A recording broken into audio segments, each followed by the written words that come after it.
Здравейте и добре дошли отново в канала ми. Днес искам да се поговорим за нещо изключително важно, а именно акнето.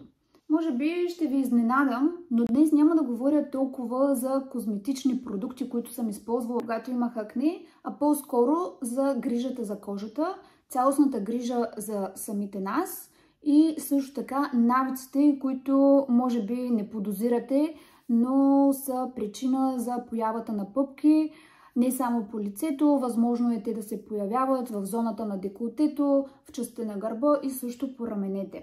Днес снимам това видео, както виждате, напълно без никакъв грим, без никакъв филтър, без нищо, за да можете да видите реално състоянието на кожата ми. Да, тя не е перфектна, но аз съм щастлива с постигнатото до тук, като това се базира напълно на това, че аз съм променила моите навици и също така храненето, което е изключително важно.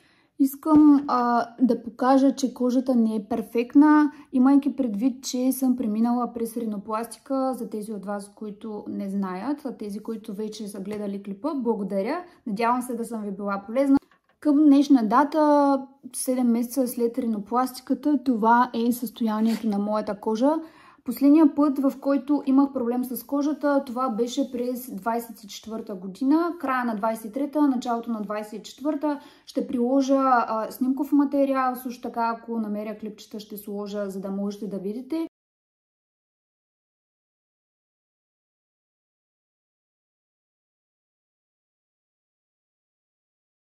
И съответно да направите разлика с състоянието ми в момента и тогава, защото според мен то е доста голямо. Това, което може да забележите е, че на места има петънца, но не е нещо, което да ме накара да се срамувам от това как изглежда кожата ми. Другото, което искам също да уточня е, че преди операцията аз отидах на козметик и след това вече ме достраша.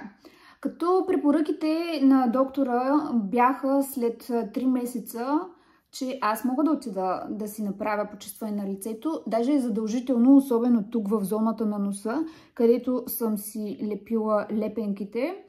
Но към този момент аз това не съм го направила. Това е моя грешка, която ще поправя в близкия месец, като евентуално ако ми позволят да снимам, ще ви снимам каква процедура ще си направя, в коя клиника и дали съм доволна, какви са резултатите, ще ви покажа нагледно. Какво всъщност представлява понятието акне? Акнето е заболяване на кожата, което най-често обхваща маслените жлези и космените фоликули. Проявява се с гнойни пъпки, черни точки или комедони, които най-често се появяват в областта на носа. Също възелчета, кисти при някои хора, които са с по-тежко акне. Основните причини за появата на акне са прекомерното омазняване или така наречения излишен себум по кожата. След това говорим също за запушване на порите. Запушването на порите най-често се причинява от грешните продукти, които използваме за лицето си и най-вече при нас жените се получава от фондиотени, които съдържат съставки запушващи порите. Също може да се получи от бактериални инфекции, също и ални промени, като те се получават най-вече в пубертета. Също така при нас жените по време, при някой след цикъл, време на бременност. И последното и друго, което също не бива да забравяме, това е генетичната предразположеност, която аз честно казано съм хикс за нея, защото ако вие решите, че не искате да имате акне, можете поне на 90% да направите така, че да не ви се появяват пъпки, но това зависи изцяло от вас, от начина ви на живот и от навиците, които имате. Вярвайте ми, ако бъдете постоянни, ще постигнете желания резултат със сигурност. Може да имате смесица от всичко това, което до сега казах. Не е казано, че проблема при вас може да бъде един, може да бъдат няколко, при всеки човек е различно. Всеки за себе си трябва да прецени кое от всичките неща, които днес ще изговорим, се отнася за него и разбира се, ако желае да промени След това ще очаквам долу в коментарите да ми напишете дали някои от нещата, за които днес ще говорим, е проработило при вас. И ако е така, ще съм много щастлива, че съм помогнала на някого. Набързо искам да спомена и формите на акне, като те се класифицират в леки форми и тежки форми. Към леките форми спада козметичното акне, което, както споменах, се проявява в бели точки, черни точки, също може да има и възпалени пъпчици, но не е нещо, с което не можете да се справите. Също така няма възпаление при него, няма ги тези зачервявания навсякъде по кожата, което всъщност зависи също и от вашата чувствителност на кожата. Другият вид акне е апопустулозно акне. Те се проявява не само в пъпки, а в възпаления и в възелчета, като кожата вече има видими зачервявания по нея. Освен зачервявания, при този вид акне се получават и възпалени пъпки, или както ги наричат козметолозите и дерматолозите, папули. А другото, което се получава, са гнойните пъпки. Кожата е зачервена, болезнена е и също може да останат белези след такъв тип акне. И най-тежката форма на акне, която аз съм имала, нодулокистозното акне, или поне аз така го класифицирам, спрямо цялата класификация на видовете акне, за които аз знам и също съм чела. Се характеризира с болезнени възли, които ги наричат нодули, и също така има кисти, изпълнени с гной. Частта на лицето, която е тук отдолу, при мен беше отвратителна. Имах подутини, буквално, защото възелчетата се бяха слели едно с друго. Изключително много ме болеше. Просто не искам да се спомням дори за дните, в които се борих с този проблем. Много тежка форма на акне, това е конглобатното акне. Първо, този случай е доста рядък. При много малко хора се получава.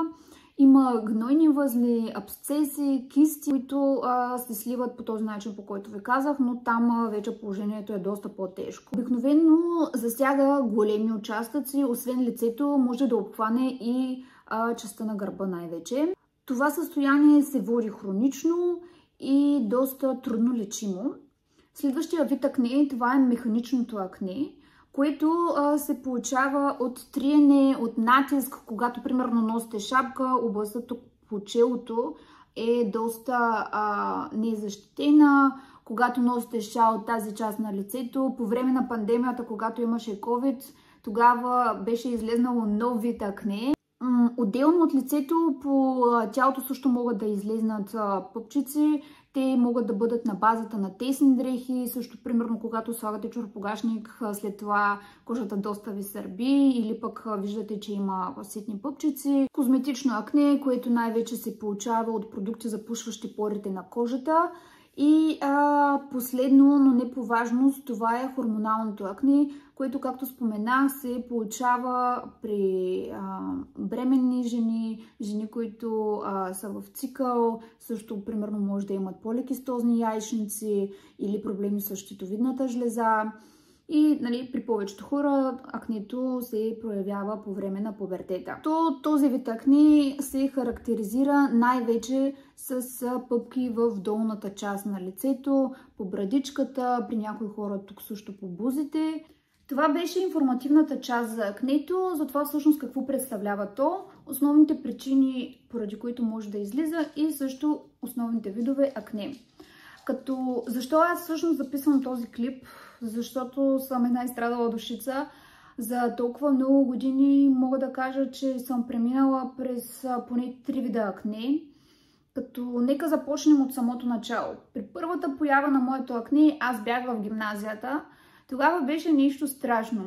Тогава бях много неинформирана, много малка, като мажех се с най-различни кремове, правих се най-различни маски на лицето, като нищо не помагаше всъщност. И реших, че аз няма да се справя сама и потърсих помощ от дерматолог. Освен, че имах пъпки по лицето, имах пъпки също така и в частта на раменете. Потърсих помощ от дерматолог, като направи ми впечатление, че не ме попита за моите навици. Тогава прегледа мина доста бързо. Основното, което тя ме попита е дали имам някакви алергични реакции към дадени продукти, към някакви храни, дали съм забелязвала проблем. Също така дали водя полов живот, защото това може да се базира на хормонално акне. И другото, което между другото ми направи добро впечатление е, че тя ми каза, че кожата ми е предразположена към акне и е хубаво да ходя на козметик всеки месец, но разбира се, аз тогава не го правих. Излезнах оттам с една рецепта, в която имаше доста неща, които аз трябва да си купя и да използвам. Основното беше антибиотик, кремове, които да мажа сутрин, обед, вечер и съответно имаше подобрение, но не мога да кажа, че го излекувах напълно, защото аз продължих стария си начин на живот. Това беше първия път, в който аз имах проблем с акнето. След това всичко се поуспокои, но в студентските ми години отново имах проблем с акнето. Тогава беше, може би преди 7-8 години, вече и аз не помня, но беше много тежък период за мен. Това беше най-тежката форма на акне, която съм имала. Мазах се с какво ли не, пробвах какво ли не. Седях вкъщи и плачех, защото си казвах, хубаво момиче, ме беше срам да излезна да се покажа пред хората. Постоянно си слагах някакви фондиотени и пудри отгоре и така нататък, за да замажа положението, но всъщност нищо не се случваше. Когато аз направя така и се доближа до огледалото, виждах грозна гледка. Съответно, на мен ми беше ясно, че хората го виждат това, но така отдалече, честно казано, влизах в една хубава светлина. Но знаех, че това няма да ме помогне, защото когато направя така, избърша всичко, изтрия си грима и аз бях отново онова момиче с акне по лицето. И това изключително много ме притесняваше. Много плаках тогава. Да, знам, че това да плачеш няма да реши проблема, но реших да отида на козметик. Въпреки, че мен много ме беше страх да отида на козметик, защото бях чела какви ли не неща, че всъщност лицето след козметик става по-зле. Това е на базата на факта, че много от козметиците не знаят какво правят, защото трябва да работят индивидуално с кожата на всеки, с различни продукти, с различни методи. Не всяка техника е подходяща за всеки пациент, но слава богу, аз съм много доволна, попаднах на много добра козметичка и ви я препоръчала, честно казано, но тя спря работа и замина за чужбина.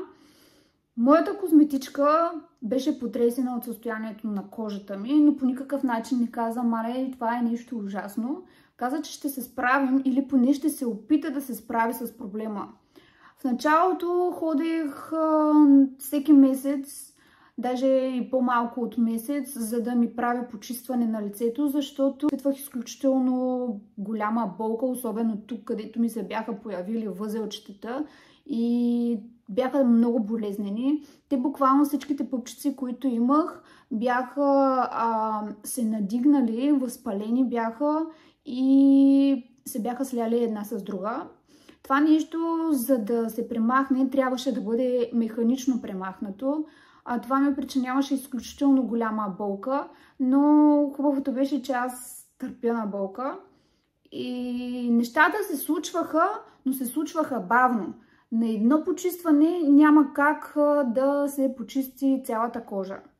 И така пробвахме няколко месеца, след което козметичката каза, ако няма подобрение, е хубаво да отида на дерматолог, на гинеколог и да видим оттам насетне какво ще правим.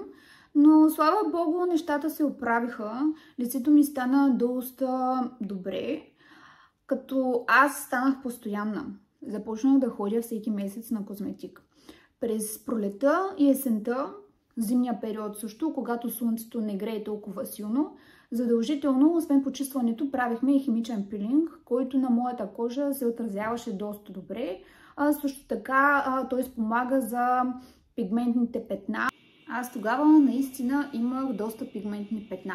Нещо, което е много хубаво да гледате, е професионалиста, при който ходите, дали ще обърне внимание на вашите навици, на храната ви и ще търси вътре във вас причината, или ще търси някакви повърхностни причини и ще иска да излекува самото акне само външно, като това, честно казано, може да се излекува за някакъв период от време, след което отново да се появи в по-тежките форми. И да, тогава имах доста пигментни петна, които с течение на времето, с постоянство се премахнаха. Съответно, да, използвах и козметика, няма да лъжа, но имайте предвид, че козметиката е някакви 20% от всичко, защото всичко зависи реално от вас. Козметичката, на която попаднах преди 10 години, всъщност беше човек, който се интересуваше от причината за появата на акнето.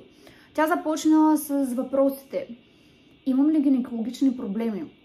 Имам ли проблеми с щитовидната жлеза? Консумирам ли млечни продукти? Аз тогава консумирах млечни продукти почти всеки ден, особено прясно мляко. Какво всъщност се случи? Прясното мляко ме докарваше до акнечната кожа. При приема на една чаша прясно мляко, след 2-3 часа се появяваха няколко пъпки поне, зачервени, което ме навежда на мисълта, че аз реално и явно имам проблем с лактозата.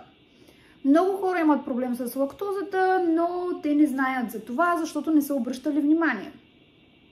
Но пробвайте, изключете млечните продукти или самото прясно мляко. Аз разбрах, че имам проблем с прясното мляко, като започнах да изключвам продуктите един по един. Нямам проблем с останалите млечни, нито с кашкавала, нито с сиренето, нито с киселото мляко, което до ден днешен си употребявам, но проблемът с прясното мляко го имам и прясното мляко реално го замених с растително такова. Аз си ги закупувам от DM и съм изключително доволна, защото съдържанието им е чисто. Употребата на растителното мляко е само да се слагам в кафето. Много рядко употребявам за нещо друго мляко. Но така де. Другото, което също може да бъде алерген, това е меда. И също така фастъците и като цяло ядките, но най-вече фастъците. Така че имайте ги предвид тези неща. Така, нека да споделя всъщност защо се чува тък по време на целия ми клип. Хоп! Цак! Защото една малка маймунка постоянно обикаля, нали? Нали, мамо? Хопа! Айде! Чувай да спинкаш. Другото, с което имах доста голям проблем, това е фондютена, който използвах тогава. След няколко месеца кожата ми се подобри. Но при поредното посещение при козметичката ми имах влошаване на кожата. И тя беше отчудена всъщност от какво се получава и ме пита дали съм сменяла нещо в ручината си. И аз съответно, да, наскоро си купих нов фондютен, който по принцип всички хваляха в социалните мрежи. Че е покривен, че много добре стои на кожата и така нататък. И аз съответно си го купих.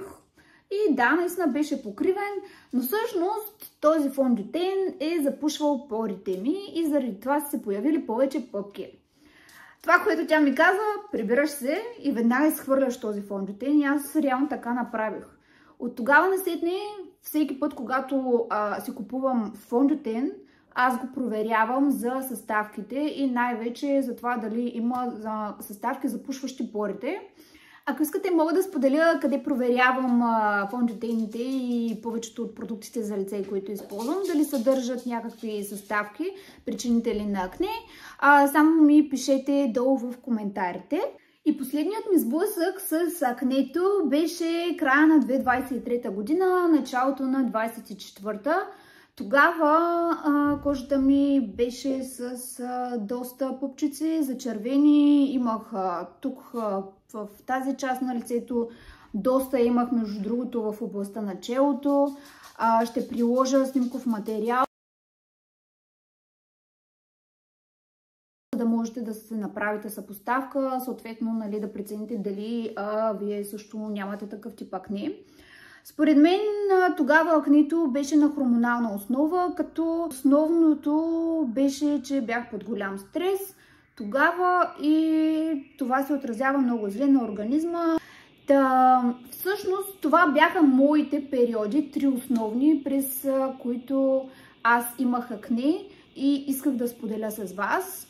За да знаете, че всъщност няма перфектни хора, няма перфектна кожа, всичко това, което виждате по социалните мрежи, повечето са филтри, които не са реални. Да, ето, виждате, аз също имам някоя друга пъпчица, също бях в цикъл наскоро. Това също, нали, се отразява на лицето ми. Все тая, нали, радвай се на кожата си, но спазвайте нещата, които ще споделя след малко и ще видите промяна. Сигурна съм в това. Смисъла на моето видео днес е, освен да ви дам тази информация като цяло за акнето, е да ви дам моите топ 20 съвета, как можете да се справите с акнето или поне да намалите неговото проявление върху кожата. Защото съм сигурна, че правите много от тези неща, които ще спомена след малко, без да го осъзнавате. Затова гледайте. Първият съвет, който мога да дам е да не пипате лицето си. Подпирането по този начин, почесването, пипането на лицето, по която и да е част, с мръсни ръце, не е окей, защото това нещо докарва бактерии, които са причинители на акнето. Знам, че това няма да стане от днес за утре, но ако имате желание, с времето това ще ви стане навик. Аз, когато излезнам вкъщи, спирам да пипам лицето си, по каквито и да е причинствено, пипам лицето си, след като измия ръцете си. Следващия съвет, който мога да дам, е да миете лицето си поне 2 пъти, като аз го правя сутрин и вечер с подходящ измивен гел за вашата кожа. Третия съвет, който искам да ви дам, може на някои хора да им прозвучи доста смешно, но това е да не използвате хавлията за ръце за подсушаване на лицето. От години спрях да правя това, кърпите за ръце си ги използвам само за ръце. Можете да използвате кърпа, която да бъде отделна за лицето, но тъй като при тях се носят доста бактерии, спрях да правя това и започнах да употребявам кърпички, като аз закупувам от дрогерийните магазини и реално по този начин взимате, бършите и хвърляте. Няма как да се заразите с някакви бактерии, които могат да доведат до появата на акне. Следващия съвет, номер 4, това е да сменяте калъвката на възглавницата си поне на 2-3 дни. Много е важно, защото по нея също има доста бактерии, доста продукти, които примерно са били за коса, за лице и така нататък. Така че сменяйте калъвките си поне на 2-3 дена и със сигурност ще видите резултат, пък и ще ви бухае доста готино. Съвет номер 5. Когато миете косата си под душа, правете това, а не да наведете главата и да миете косата си и самите продукти да падат върху лицето ви. Защото продуктите, които използвате за измиване на скалпа и съответно по дължините на косата, не са предназначени за кожата на лицето и могат да бъдат дразнители и да причиняват също акне. Така че миете си косата по този начин, с главата назад, също след това изплаквате по този начин. Съвет номер 6 е да проверявате продуктите за лице, които използвате, за съставки, които запушват порите. Много е важно, особено за хората, които обичат да използват фонджутени и пудри. Седмият съвет, който мога да дам, е да се уверите, че нямате проблеми с лактозата и като цяло с млечните продукти. Много хора страдат от лактозна непоносимост, което означава, че няма достатъчно количество от ензима лактаза, за да може лактозата да бъде разградена на по-малки части и съответно усвоена от организма. По този начин, всъщност, реакциите, които се отразяват върху организма, са подуване на корема, газове и също така акне, като при някои хора дори се получава и диария. Лактозната непоносимост всъщност може да бъде вродена, като това е доста рядко срещан случай. Другата причина може да бъде първична реакция. Първичната реакция спрямо лактозата, тя се проявява с възрастта, когато тялото започва по-малко и по-малко да произвежда ензима лактаза. Вторичната реакция всъщност е след инфекции, химиотерапии и така нататък, защото няма достатъчно от ензима лактаза в тънките черва.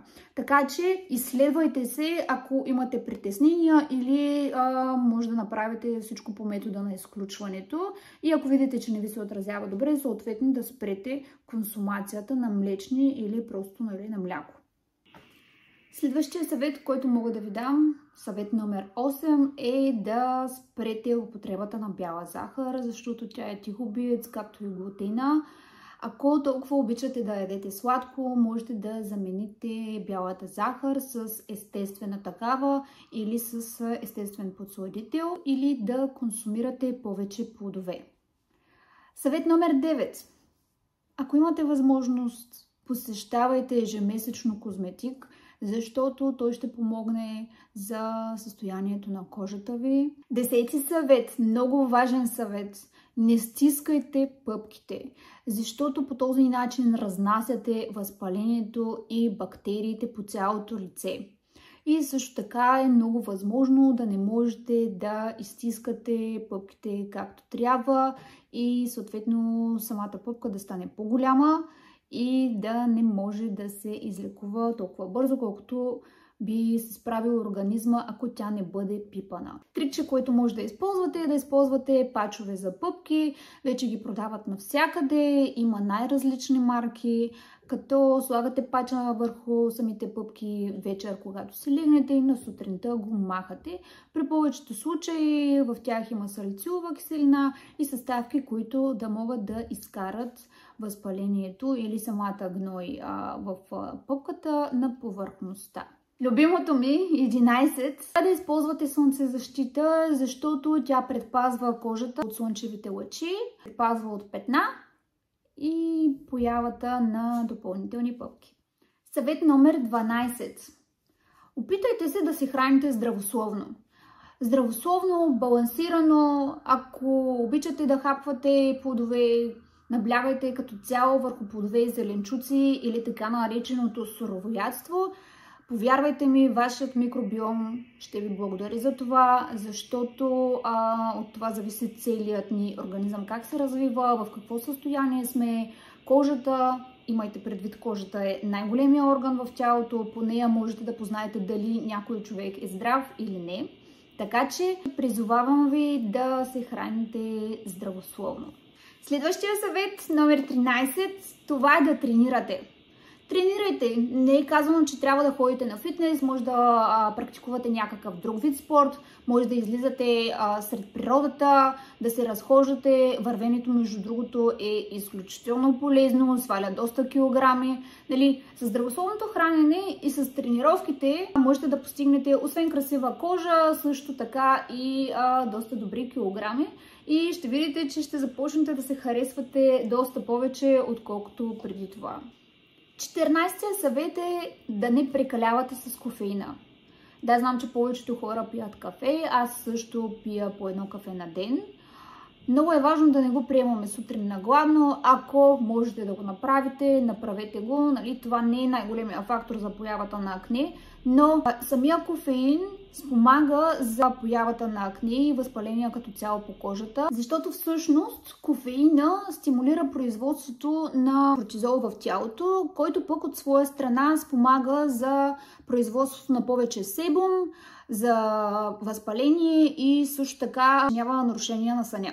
Съвет 15. Не пренасищайте кожата с продукти. Понякога я оставяйте да си почива, нека кожата диша. Излезте без грим, разходете се. 16-тия съвет, който мога да ви дам, е за употребата на хранителни добавки, които могат да спомогнат за по-доброто състояние на вашата кожа.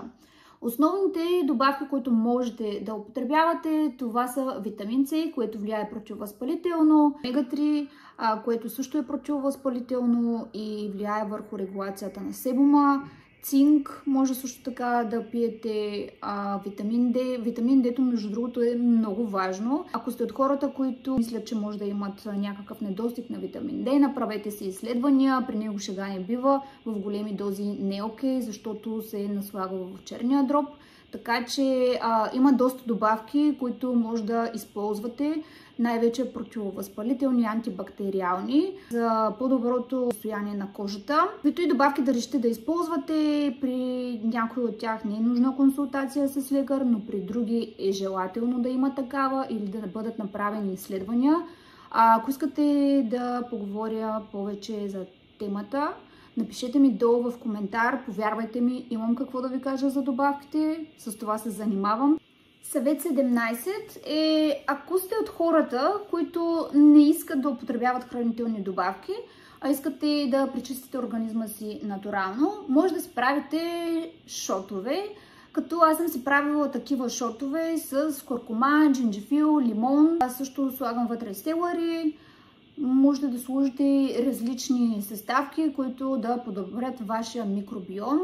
Това се пие сутрин на гладно, в по-малко количество. Вече ако искате, можете да си правите и по-голямо количество от сокове, които да пиете всеки дневно отново. Аз, когато си го правих, при мен имаше ефект. Ще покажа тук шотчетата, които съм си правила. Мога да напиша и какво всъщност съм слагала вътре. Пишете в коментар, ако ви е интересно. Следващия съвет, номер 18, това е да пиете повече вода. Всеки казва, да, трябва да пия 2 литра вода и аз не мога да ги пия и така нататък. По принцип, може да се направи изчисление колко литра вода е необходимо на вашия организъм всъщност да изпива. Хубаво е да пиете колкото се може повече вода. Също е хубаво да приемате храни, в които се съдържа високо количество вода, защото тя е по-различна от тази, която консумираме като нормална вода. Следващия съвет, който искам да дам, номер 19, това е избягвате неща, които сте забелязали, че дразнят вашата кожа. Слагането на шапки, увиването на шалове, също така яките на риски, на якета може да бъдат също дразнители. Ако имате домашен любимец, не му позволявайте да ближи лицето ви, защото се пренасят доста бактерии. И сега нещо много смешно, но за дамите. Ако приятеля ви има брада, да знаете, че това може да бъде причина за раздразнение на кожата, съответно в тази част на устата и като цяло на лицето да имате възпаления. Следният съвет, който искам да дам, 20 съвет, много важен според мен, най-важният, това е грижата за себе си, грижата за нас. Правете си всяка година изследвания, ежегодно, хормонални изследвания. Ходете на гинеколог, правете си изследвания относно щитовидната жлеза. Ако трябва, ходете на ендокринолог. Много е важно да го правите всяка година, а не през 5-10 години. Има хора, които дори не са го правили. Много е важно наистина. Другото, което е, когато се пускате изследвания, тези общите, пускайте си допълнително да видите какво е нивото на витамин D в организма, защото има много хора, които имат липса на витамин D, а то всъщност може да бъде причина за появата на акне. Изисквайте в общия пакет за изследванията да бъде включено освен витамин D, витамин B12 и желязо, защото те в високи концентрации в организма не са окей и също могат да бъдат причинители за възпаления по кожата. Повечето хора имат недостиг на желязо, особено жените, тъй като имаме цикъл, но все пак това също са два важни показателя, които е хубаво да се изследват. B12 като цяло може да бъде преувеличено, ако консумирате повече сол или употребявате добавки, в които има високо съдържание на B12, така че важно е и тях да ги включите в изследванията си. И не съм ви забравила, искам да споделя също и някои от продуктите, които съм използвала по времето, когато имах акне и съм много доволна. Един от продуктите е ето този. Честно казвам, вече не знам обаче откъде съм си го закупила. Марката е Sun by Me. Това е измивен гел, който след употребата кожата става малко скърцаща. То е с киселини, които действат и повърхностно, и по-надълбоко в кожата. Другото, което до ден днешен използвам е ето този измивен на Medipil с колаген и отново киселини. Той е закупуван между другото от Беркер.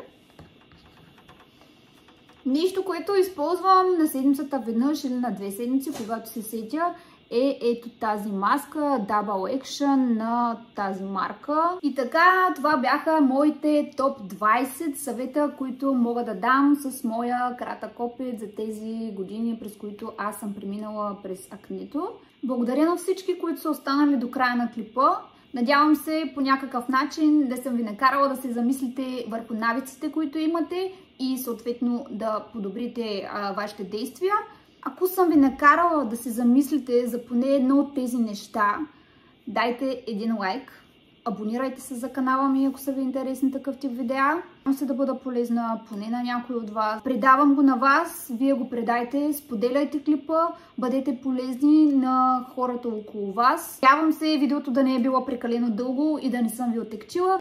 Чао от мен и до нови срещи!